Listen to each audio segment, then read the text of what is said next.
Hello kids, for your word study today, you are going to be using your Words Their Way workbook. Starting on page 17, we've got word sort number 5, or it's picture sort actually, but we're looking at short E, versus long E.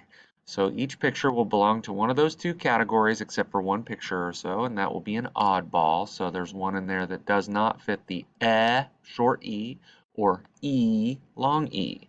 So here we've got a sled, vest, pen, cheese, bell, seal, dress, leaf, sheep, tree, fork, jeep, desk, king,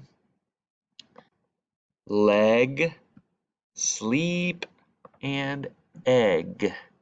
So you're going to need to sort those pictures on the next page, which is page 19. You've got a category for short E here.